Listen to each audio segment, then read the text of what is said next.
చేతు నాన్న చేతు అమ్మా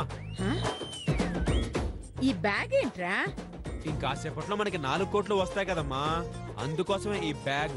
అయ్యో 4 కోట్లకి ఇదెక్కడ సరిపోతుందిరా? అమ్మా నేను బ్యాగ్ తెచ్చానమ్మా. నేను సూట్ కేసు తీసుకొచ్చానమ్మా. 4 కోట్లకి ఇన్ని బ్యాగులు ఎందుకురా? సర్లే ఇంటి పనుకి ఫోన్ చేసావా? చేశానమ్మా, కాసేపట్లో వచ్చేస్తాడు. Okay okay. జెనిఫరు, ఏ జెనిఫరు, ఏ పిలిచారా మేడం? అవును, ఇంకాసేపట్లో బిల్స్ వస్తాయి, అన్ని లెక్క చూసుకుని మీ కంపెనీకి ఫోన్ చేసి చెప్పు. అలాగే మేడం. అత్తయ్య గారు కాఫీ తీసుకోండి. అత్తయ్య గారు ఈ జ్యూస్ తాగండి. ఇది తాగడానికి తెచ్చినట్లేదు, తాళంటుకోవడానికి తెచ్చినట్టుంది.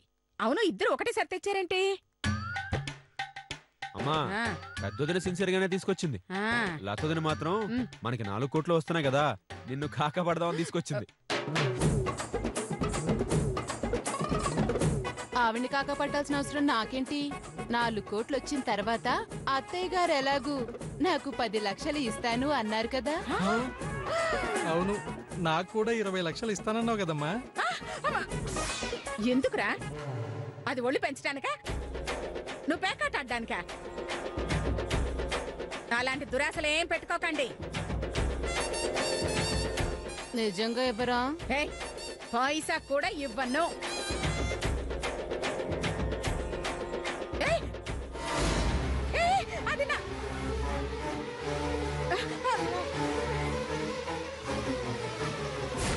అయితే మీరు ఓడిపోతారు, సర్వనాశనం అయిపోతారు. ఇంత మాట నావే వస్తే దుర్మార్గురాలా నిన్ను.